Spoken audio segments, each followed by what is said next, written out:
Essa semana, que é a semana que a gente está chamando de semana de aquecimento para a Feira do Empreendedor do Sebrae, que começa no final de semana que vem. Agora são 14 horas e 5 minutos e a gente, como eu estava dizendo, a gente faz essa semana inteira de entrevistas ao vivo aqui, um bate-papo sobre empreendedorismo, um bate-papo para a gente falar um pouquinho sobre oportunidades de negócio, para falar para quem quer empreender ou para quem já está empreendendo. Hoje a gente recebe aqui no estúdio da TV Estadão o Israel Pinto, que é o fundador da General Brands. Tudo bem, Israel? Obrigado pela presença. Boa tarde, eu que agradeço a você e a toda a família do Estadão pelo convite. Legal, obrigado. Bom, o Israel, rapidamente, pessoal, o Israel ele saiu da cidade de Penápolis. Se eu estiver errado nisso que eu vou falar, você já me corrige, tá? Mas ele saiu da cidade de Penápolis aos 15 anos, no interior de São Paulo, para visitar a irmã e decidiu nunca mais voltar. Depois de trabalhar como lavador de iates e passar algum tempo no Exército, ele foi trabalhar como vendedor da fabricante de sucos, e aí eu tenho certeza que todo mundo vai lembrar da fabricante de sucos Que Refresco. 27 anos depois, quando a empresa foi vendida, o Israel era o diretor nacional de vendas. Bem, ele decidiu que era a hora então de abrir o seu próprio negócio e em 1997 fundou a General Brands. A General Brands, pessoal, nasceu como uma importadora de alimentos, mas rapidamente ficou conhecida pelos sucos em pó Camp. E aí também todo mundo já conhece a marca. Hoje a General Brands também produz uma variedade de alimentos, sucos prontos para beber, gelatina e outras sobremesas, até chocolate, né? Israel, queria, lembrando da tua trajetória lá no comecinho, como é que foi a decisão de sair de casa para visitar a irmã, nunca mais voltar e começar a trabalhar, enfim, chegando a trabalhar como vendedor e depois abrindo a empresa? Você lembra ainda bem daquela época? Conta um pouquinho da tua trajetória para a gente. Você sabe da minha vida tanto quanto eu, que eu estou vendo. A pesquisa foi bem feita. Daniel Fernandes, isso aí realmente você me fez uma volta a um passado maravilhoso, de garoto do interior, de criança do interior de São Paulo, que nasceu em fazenda, foi para uma cidade melhor e a irmã casou-se. E eu não via minha irmã já fazia um ano. E eu ajudava a minha mãe num pequeno comércio que ela tinha em Penápolis. E ela sentiu que eu queria visitar a minha irmã. E ela fez tudo para que eu fosse. E assim eu fui. E fui visitá-la em Santos. E ela estava casada, morando na cidade de Santos, né? E ali eu cheguei, fiquei 20 dias e eu tinha que voltar. E era uma época que não existia informática, telefone, era tudo muito difícil, né? Era tudo muito... Você tinha que desbravar com muita garra, com muita gana, com muita vontade. E o meu caso, existem milhares de casos no Brasil semelhantes e até mais comoventes, né? E pedi para que o meu cunhado e a minha irmã deixassem eu ficar mais um mês só na casa deles. Mas como? Você não pode, você tem que voltar, você fica o tempo que você quiser. E aí eu fiz amizade com as pessoas ali, e eu via que aqueles garotos de 15, 16 anos, tudo de excelente índole, eles estavam sempre com algum dinheiro no bolso, alguma coisa, e eu queria saber o que eles faziam. O meu medo, mesmo sendo inocente do interior, eu tinha uma expertise, que era saber o que era bom e o que era ruim, né? E acho que sempre tive um anjo da guarda muito bom. E aí eles falaram, não, a gente dava iate aqui, barco aí no Yacht Clube, no Bahia de São Vicente, no Yacht Clube de Santos, no Stipanic, e a gente ganhou um dinheiro. Eu falei, pô, arruma para mim esse negócio. Como o meu sotaque era muito caipira, e as pessoas que tinham barco lá e que desciam de São Paulo, começaram a conversar, e eu ia e ajudava. Eu comecei a aprender, eu não sabia. E como que era, né? E depois que o barco sai na água salgada, tinha que funcionar o motor na água doce, aquela coisa que hoje a gente sabe tudo isso. E fui aprendendo. E pelo meu sotaque caipira, as pessoas tinham mais confiança em mim. Talvez o meu sotaque passasse uma credibilidade maior a essas pessoas que tinham esses barcos. Me lembro de um que me ajudou muito, que já faleceu, que era o Flodoardo Arouca. Foi fantástico esse moço, era corredor de carro, me ajudou demais. Então, são coisas assim do passado que vem na tua mente, né? Essa lembrança. E ali eu comecei lavando bar, ganhando dinheiro. E com 40 dias eu saí da casa da minha irmã, com as amizades que eu já tinha, e já tinha pessoas com mais idade, alugaram uma kitnet para mim em São Vicente, ali no Gonzaguinha, em São Vicente, e eu pagava. Só que tinha que ser nome de um adulto, porque eu era de menor, não podia. E eu já tinha uma kitnet alugada e fui levando minha vida.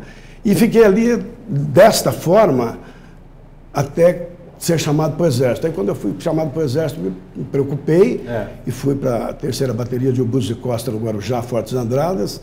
Ali fiquei bastante tempo, 1 ano, 1 mês e 1 dia. O comandante queria me mandar para a AMAN, para a Academia Militar de Agulhas Negras. Eu falei, não, comandante, quero ir para a vida civil. Quando eu saí e tal, fiz o que tinha que fazer. Foi uma excelente escola para mim. E quando saí, entrei no ramo de venda e foi onde apareceu a própria Que Refresco em si, né? Comecei a vender ali na Baixada Santista, comecei como vendedor e terminei como diretor nacional de vendas. E aí vem a vontade, vem o desejo de empreender. E isso é um ponto da sua trajetória que, de alguma forma, é muito comum a muita gente que pensa em empreender hoje, porque as pessoas elas querem empreender, mas elas têm aquele medo, aquela insegurança de trocar o certo, que é o salário no final do mês, pelo sonho, que não é tão certo assim. Como é que foi? Conta essa experiência pra gente, como é que foi no teu caso a decisão de eu vou empreender, agora eu quero ser dono do meu próprio negócio? Veja bem, quando a Que Refresco foi vendida para um grupo multinacional, que era o grupo da Philip Morris, comprar a empresa, ou eu continuaria com eles, ou eu iria aceitar a proposta de outras organizações, porque eu já tinha corrido o Brasil de cabo a rabo, conhecia os clientes todos do cenário nacional, todas as cidades praticamente, né? Tanto quanto conhecia a minha cama pelo que eu viajava por esse país. E aí surgiu essa oportunidade, um pequeno pacote, porque eu era um executivo. Então eu tive um pacote de saída de empresa e que eu tinha que saber o que eu ia fazer. Se eu ia trabalhar para outras organizações ou se eu ia tentar fazer alguma coisa para mim. Com o conhecimento que tinha perante ao mercado e a credibilidade, eu resolvi montar uma pequena importadora. E comecei a trazer produtos do Chile, da Argentina, da própria Alemanha, aquelas latas de pães de mel de Nuremberg, trazia, e comecei a vender, e foi fazendo esse mercado. Só que chegou em 1997, com essa importadora de produtos, em 85 centavos de real você comprava $1. Então era um período maravilhoso para importar produtos. Verdade. E a indústria nacional precisava de bastante produto porque ela não dava conta sozinha. E eu consegui fazer aí algumas coisas boas. Em 97 eu vi que ficou um hiato no mercado, um buraco a respeito de refrescos em pó. E aí fui em Mar del Plata, na Argentina, e comprei uma máquina de refrescos e começamos a envasar refresco pequenininho ali na Rua das Baiadeiras, em Santo Amaro, num lugar pequeno. E fui vender para quem eu já tinha relacionamento. E aí todo mundo dizia, Israel, um produto só, como que você vai concorrer? Eu falei, não, devagar, vai vir. E perante o que eu já tinha de Brasil, de conhecimento e de relacionamento, que é uma coisa que o homem, o ser humano, não pode perder nunca, é o relacionamento que ele tem. Bacana. Por isso que ele tem que ter a sua liberdade com honestidade perante as pessoas e responsabilidades. E consegui colocar o produto no mercado e assim foi essa minha trajetória de sucesso, de felicidade, de tristeza, junta tudo. Só que você tem que pôr tudo num liquidificador e fazer o melhor para você. Porque empreender é um turbilhão de emoção, né? Você tem uma conquista, tem 10 fracassos, tem 10 conquistas e 2 fracassos que você fala, pô, é justo aqui que eu não queria. Acho que isso também é um dos segredos, né? Para quem quer empreender. Aprender a lidar com essa gangorra, com essa montanha-russa que muitas vezes é empreender. E é uma montanha-russa mesmo, porque você sabe que tem um percentual muito grande das empresas inovadoras que entram no mercado, que começam e quebram no primeiro ano, no segundo ano. Porque ele não pensa no capital de giro, no custo que ele tem que bancar. Você vai lançar um produto, você tem que começar a gastar nesse produto já, com pesquisas, embalagens, material humano, energia, tudo. Você vai ver esse dinheiro começar a entrar depois de 8, 9 meses. Então é muito complicado. Esse empreender, para vencer, tem que ter coragem. E não tem que ter medo de risco. Ah, mas e o risco? Risco você começa a ter ao momento que você levanta da cama de manhã. Você já começa a correr risco. Então você não pode ter medo disso. Mas e a dívida? Dívida você vai administrando, vai fazer o quê? Não tem outra forma. Cumpre com a sua responsabilidade, mas você vai fazendo isso. Crescendo, gerando empregos, ajudando as pessoas. Se não puder ajudá-las, jamais as prejudique. E ser sincero naquilo que você se propõe a fazer. Porque é isso, pessoal, é oportunidade, é relacionamento que é muito importante, muito pouca gente fala disso, mas ter relacionamento é muito importante e é importante também seguir por um lado que você conheça o mercado de alguma forma. Isso também ajuda, né, Isa? Porque, muito. Quando você já conhece o mercado, você sabe também um pouco mais o que esperar no dia seguinte, né, do que você começar do zero. Então, essas são dicas que os especialistas cansam de contar, mas é legal a gente trazer um caso real, como a gente vai fazer essa semana inteira, por conta disso, porque você consegue mostrar que é isso mesmo, que o relacionamento ele é importante e ele faz muitas vezes a diferença, né? Isso acho que é bacana. Crescer, assusta tanto quanto começar, Israel? Porque uma coisa, muita gente quando no nosso programa de rádio que a gente tem na Rádio Estadão, também no nosso site, enfim, as pessoas fazem muitas perguntas pra gente, e uma delas é justamente essa que fala sobre o ponto de crescer. A pessoa ela começa um negócio, ela consegue se desenvolver, ela consegue ter um retorno bacana, mas ela fala, bom, agora chegou a hora de crescer. E muitos empreendedores colocam os pés pelas mãos, trocam os pés pelas mãos justamente nessa hora de crescer. Você acha que isso é um momento tão importante quanto começar, saber exatamente até onde eu posso chegar e ir aos poucos ou, enfim, é sentindo o mercado? Como é que foi, claro, no teu caso, na tua experiência empreendedora, Israel? Daniel Fernandes, quem não cresce desaparece. Legal. Esse é o tema. Se você pensar em ficar só naquele marasmo, esqueça. É preferível você voltar para a vida de executivo. Porque o quem não cresce desaparece, isso acontece constantemente. As empresas, as multinacionais, elas têm uma vantagem muito grande em cima das muito nacionais.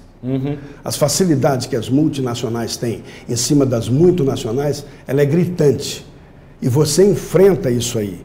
Porém, tem uma vantagem. A multinacional, ela não faz depredação de preços. A coisa é com responsabilidade dentro daquilo que pode ser feito. E você, quando chega num tamanho, nós hoje vivemos isso novamente, que você tem várias etapas.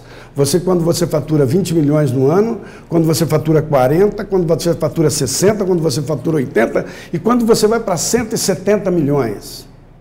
Você não é grande e não é pequeno. Então você está no meio. Você está no meio de uma tempestade absoluta, mas ao mesmo tempo isso te encoraja, é encorajador. Por quê? Porque você fala, é um desafio a mais e eu vou vencê-lo. E isso você tem que ter gravado dentro do seu subconsciente, que você vai conseguir e não desistir jamais, nunca. E não pense, não tem que ser temeroso. Se você tiver, eu não sei o que é medo, você tem que ter responsabilidade. Medo jamais. Por que medo? Por que você vai ter medo de alguma coisa? Bacana. Você tem certeza de uma coisa na vida, que é a tua morte. Medo por quê? Então você não tem que ter medo, você não tem que temer a nada, você tem que respeitar as pessoas e fazer com que o teu negócio seja maior e melhor para que você possa, inclusive, gerar riquezas para o teu país, emprego. Coisa mais gostosa que tem é você lançar um produto e ver que a população aprovou e que gosta daquele produto, porque está fazendo um bem para ela, independente da classe social. Então, não pode ter medo. Você vai enfrentar dificuldade? Vai. Não vai ser mar de rosa? Não. Porém, é maravilhoso, porque isso aí é desafiador. Não tem nada mais desafiador do que você conseguir por suas próprias mãos. Tudo que é de graça, você não dá valor. Se você pagar, aí você dá valor. É verdade. Você começou com quantos funcionários? Como? Com quantos funcionários começou? 15. General Brands? 15. Hoje você... Quantas? No total, 580 pessoas, 580 vidas. Isso diretos. Fora os indiretos. Direto gerado. Direto, 580. Né? Fora os terceirizados, agências de publicidade, promoções, prestadores de serviço, né? Então, aí é muito maior. Pois é, te fiz essas duas perguntas para fazer mais uma, que é o seguinte. Quando a gente começa a empreender, você tem o controle de toda a operação. Mas toda a operação mesmo, assim, né? Do caixa até a caixa que você entrega, no teu caso, da caixa que você vai entregar no supermercado. Com o crescimento, ainda para ficar mais um pouco nessa linha de crescimento, você tem que aprender a delegar, a confiar nas pessoas, a contratar certo e delegar. Para você foi fácil isso? Foi difícil? Como é que foi, no teu caso, passar a delegar? Porque você também tem que pensar, ter uma visão mais estratégica, né? Porque você está de olho no crescimento e está de olho onde a empresa vai estar daqui a 4, 5 anos. Mas a operação ela tem que ficar na mão de outras pessoas. Como é que foi para você essa questão de delegar, de escolher as pessoas certas? Porque isso é uma dúvida também de muita gente, muito empreendedor que fala, eu não consigo delegar, por isso que eu fico 16, 17, 18 horas na empresa. Fala um pouquinho do teu caso, do teu cotidiano. Mas é difícil. Quem te fala isso tem razão. Né? O delegar é muito difícil, o confiar é muito difícil. Principalmente quando você vem e que você montou uma empresa sua e que você está com aquela dificuldade e você não tem o conhecimento do todo. Por exemplo, você não tem o conhecimento do setor financeiro na tua empresa. E você vai ter que entregar o teu caixa a uma pessoa que entenda de finanças. E tem que ser feito. Não tente você fazer isso, porque você não consegue. Só que você tem que ter uma lupa, um olho clínico em cima disso. Então você tem que fazer isso aí com a maior responsabilidade possível, principalmente na área financeira. Isso é o segredo de tudo. A área financeira é importante, porque você tem que saber o que está sendo pago, o que não está sendo, o que está entrando de dinheiro, o que está saindo, o que não está entrando, por que não está saindo, por que aquela nota entrou entrou por lá e saiu por aqui. Isto aí é muito difícil. Você tem que procurar e selecionar as pessoas da melhor forma possível. Selecionar essas pessoas para que você possa não ter surpresas desagradáveis. E não adianta que mesmo assim ainda terá alguma. Não tem jeito. Não tem jeito. O processo é diário. Não né? tem jeito, porque isso aí, se falar que não, então você tem que ter um percentual da tua economia, desde o chão de fábrica até o frete, que possa ser um percentual que supere aquela perda. Porque alguma perda vai ter mesmo. Não tem e jeito. tem a perda e você tem que perdoar, não tem o que fazer. Pessoal, 14 horas 22 minutos, a gente está ao vivo aqui na TV Estadão. A gente faz, hoje a segunda entrevista que a gente faz nessa semana de ao vivo que a gente está fazendo, como aquecimento para a Feira do Empreendedor, que começa no final de semana, a Feira do Empreendedor do Sebrae. A gente recebe aqui no estúdio da TV Estadão o Israel Pinto, fundador da General Brands. Israel, eu queria te perguntar agora a respeito... uma dúvida também que me ocorre é o seguinte, quero entender como é que funciona, acho que é de muita gente também que está nos assistindo. Como é que é a questão de plano de negócios? Como é que vocês organizam a empresa pensando no futuro? Esse plano de negócios ele é anual, ele é de 2 em 2 anos? Como é que vocês planejam o futuro? Né? Porque é o que você falou, não pode parar. Você parar, ser atropelado, você precisa crescer. Para crescer, você precisa ter um plano. Como é que é essa questão na General Brands? Como é que vocês fazem esse crescimento? Essa tua pergunta, Daniel, é muito inteligente, porque muitas pessoas não pensam nisso. O planejamento dentro de qualquer organização ele é fundamental. Aqui dentro do Estadão, vocês devem ter um planejamento absoluto. Dentro da sua casa, na residência da pessoa, o planejamento deve começar ali. Isso ali já é o começo de uma boa escola. Verdade. Você tem que se planejar para poder faturar. Então, o planejamento no começo de ano, você faz o planejamento daquele ano, e ali você já... Agora, você tem que ter as pessoas certas nos lugares certos. Então, você tem um time de 6 pessoas. Você vai ter logística, produção, vendas, comercial, finanças e a controladoria. Ali você monta o planejamento. E nesse planejamento vai ter muita dicotomia. Um não concorda com isso, com aquilo, mas para isso existe a pessoa que domina o conselho, que vai ver o que é certo, o que é errado. Não que seja o dono da verdade. Claro. Mas dentro desse planejamento, mesmo com todas as políticas que possam haver, dentro desse planejamento, onde há diálogo, há jeito para tudo. E aí você planeja. No decorrer do ano, vocês se reúnem e algumas coisas têm que ser acertadas.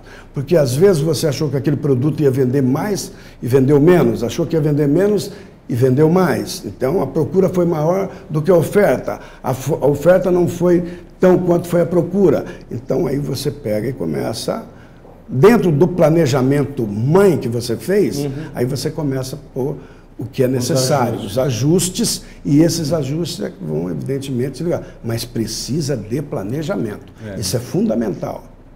Anual, né? No caso Anual. Você faz um planejamento, porque o faturamento das empresas é anual. Então, esse ano eu vou faturar X. E mesmo assim você pode ter problema no caminho de o teu capital de giro que não atendeu o teu crescimento. Entendi. E aí você tem que ter os teus cuidados e você tem que planejar a compra, principalmente a compra. O que um competente compra, qualquer incompetente vende. O que um incompetente compra, não existe competente que consiga vender. Então, são dois fatores dentro de uma organização: compra e venda. Se você comprar bem, você vai vender bem o teu produto. Se você comprar mal, você vai vender mal. Então, você tem que saber comprar para poder vender. Você sabe que você estava falando, nessa tua resposta, você falou que uma das áreas estratégicas para a empresa é a logística, né? Aí quando você transfere para o pequeno empreendedor hoje, quando ele vai montar um comércio, e normalmente comércio online, comércio eletrônico, ele reclama muito de logística, da dificuldade que é a logística.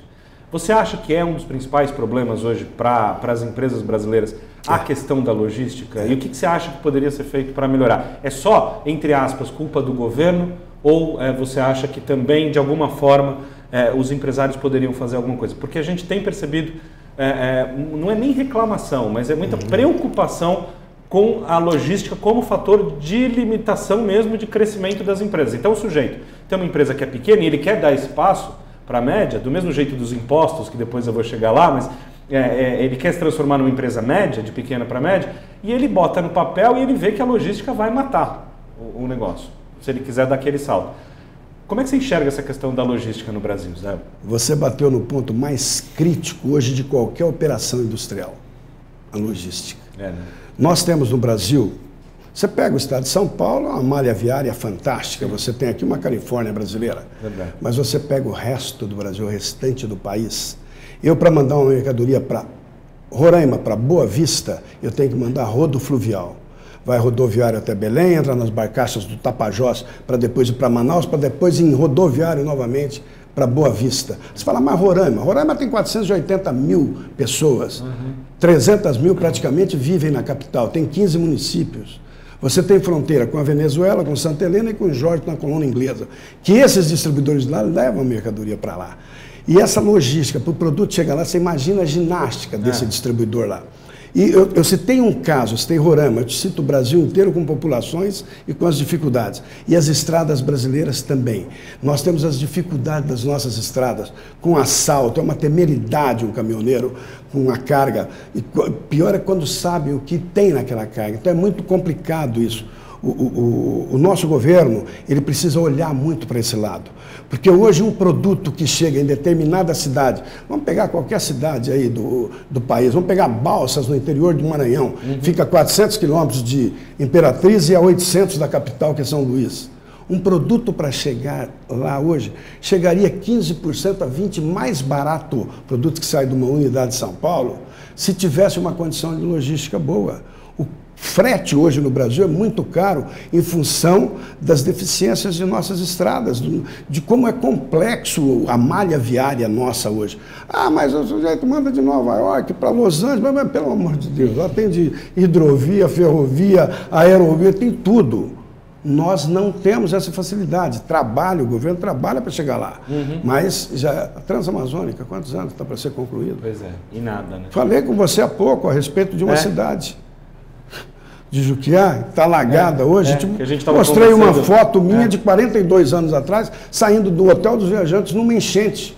Então você vê que dificuldade se tem nesse país, que é um país hoje que tem tudo. Nós somos, a classe C brasileira, ela é hoje, se fosse um país, seria o 12º do mundo. É verdade. E o 18º em consumo. Olha só. Se fosse a classe C brasileira um país, seria a 12ª, o 12º país do mundo, e em consumo seria o 18º. E aí, ao contrário da logística, também está um ponto de crescimento, né? Então, sem dúvida. Quando você pensa em empreender, também é legal olhar para essa classe C, porque já foi muito falado, né? E a imprensa já explorou muito essa questão da classe C, mas ela está aí consumindo e estão surgindo muitas oportunidades. Então, eu acho, quem sou eu para concordar ou discordar de você, mas assim, eu acho que a classe C ainda tem muita oportunidade para você empreender, olhando esse povo como esse 12º país do mundo como consumidor. Veja bem, Daniel, dentro da sua pergunta da logística, que é um ponto crucial hoje na distribuição nacional. A distribuição nacional. Eu falo de distribuição nacional, de todos os distribuidores dos 27 pedaços da federação. Por que o atacarejo, o cash and carry, cresce a toque de caixa no Brasil? Porque ele passou a ser um grande distribuidor do pequeno varejo. Nós temos no Brasil mais ou menos 1 milhão de pontos de varejo onde entra o produto de consumo. Nós temos no Brasil um consumo de 300 bilhões em alimentos. O mercado alimentício do Brasil é um mercado de 300 bilhões de reais. Então, o cash and carry, o dono do pequeno comércio vai lá, se abastece no cash and carry, no atacarejo, e vem para o seu negócio com aquilo lá. Por quê? Porque a logística hoje da distribuição está muito difícil. Vamos trabalhar para que ela melhore. E tem que haver união de governo e empresariado. É isso aí. A gente está indo para a reta final, eu tenho mais umas 200 perguntas aqui, infelizmente a gente não vai poder fazer por nosso tempo. Mas eu queria fazer mais uma pergunta, que é assim, pensando quando você começou e podendo falar isso hoje de experiência, que dica você daria para quem está começando hoje? A gente já falou algumas coisas aqui, mas o que você acha que é o fundamental, o principal para quem está começando, vamos supor, hoje uma empresa? Quem vai começar um negócio hoje. Um negócio. Dica número 1, isso é preponderante. Tem que conhecer as necessidades do país aonde você vai vender, o Brasil. Porque hoje muitas pessoas vão lá fora buscar ideias para o Brasil e não conhecem uma capital brasileira, aonde ele quer vender o produto que ele vai lançar. Então ele tem que fazer um esforço e conhecer o chão brasileiro. Conhecer o que é um Nordeste com 57 milhões de pessoas, o que é um Norte, Extremo Norte com mais de 18 milhões de pessoas, entendeu? Então tem que conhecer isso aí para saber o que ele vai lançar, o que ele vai vender e para quem, e visitar as lojas de supermercado. Isso é importante, porque ele chega numa loja de supermercado, não, está havendo aquela demanda reprimida que havia dessa classe, está melhorando e muito, está mesmo. Só que não vai pensar que eles querem ir direto para o produto zero, light, com fibras, sem fibras, funcionais. Eu pego essas pessoas, boto aqui um prato com arroz, feijão, paçoca, carne seca, costela e mandioca. E boto um aqui com salmão e arroz. Eles vão naquele ali, porque eles são consumidores daquilo. Essas pessoas não tem que tomar light, eles vão ter, eles querem coisas materiais. O consumo alimentício, eu fui criado com leite no curral. Então essas pessoas querem comer o quê? Coisas que eles estão habituados, que eles começam. Não adianta querer implantar na classe C, que vai só tomar light, zero, sem sal e sem açúcar. Não vai funcionar e não vai vender. Você tem que vender o que há o consumo. Aos poucos esse mercado vai ser dominado. Então, por isso existe as periferias e os supermercados. Os que vendem para os pobres e o que vende para os nobres. Então, isso aí tem que ser respeitado. E quem for começar tem que avaliar bem isso, ir para o chão de loja, ver na gôndola, eu quero lançar esse produto. Olha como que é, conversa com a consumidora final. Isso tem que ser feito. Senão, para que ele tenha sucesso, isso é fundamental. Eu faço isso até hoje. E tenho o maior prazer em fazer. Tem que gastar a sola de sapato, né? Tem que ir. Eu tenho um produto que é campeão de vendas hoje, que nasceu de uma mulher com 7 filhos, que não conseguiu comprar um pacote de refresco de 50 centavos, e eu estava nessa inauguração em Açailândia, no Maranhão, cidade de 70 quilômetros de Imperatriz. Peguei um monte, dei para a filhinha dela, depois eu acertei no supermercado, a menina chorou, e eu naquela hora liguei para São Paulo e lançamos um produto para 2 litros, que é sucesso de vendas. É isso. Gente, 14 horas e 34 minutos, assim a gente encerra a edição de hoje, dessa semana de entrevistas ao vivo sobre empreendedorismo que a gente faz na TV Estadão. Lembrando que amanhã, quarta-feira, a gente vai receber aqui o Clóvis Souza, fundador da Juliana Flores, também tem uma história de vida e uma história empreendedora bem bacana para contar aqui para a gente. Essa semana de entrevistas ao vivo, ela faz parte do aquecimento para a Feira do Empreendedor organizada pelo Sebrae, que vai começar no dia 22 e vai até o dia 25 de fevereiro. Israel, eu queria agradecer demais a tua presença, compartilhar a tua história de vida, e a gente sabe que o empreendedorismo é muito isso, é a história de vida que se mistura com a história da empresa, do empresário, do empreendedor. Muito obrigado mais uma vez pela presença. Eu que agradeço, Daniel Fernandes, a você e a toda a família Estadão, mas essa oportunidade de poder passar alguma coisa do que eu humildemente posso passar para alguém, pelo que eu aprendi, sofrendo bastante, porém com uma felicidade absoluta. E faça com amor qualquer coisa que você for fazer. É isso. Pessoal, amanhã, 14 horas e 5 minutos, mais ou menos, a gente retorna. Até lá.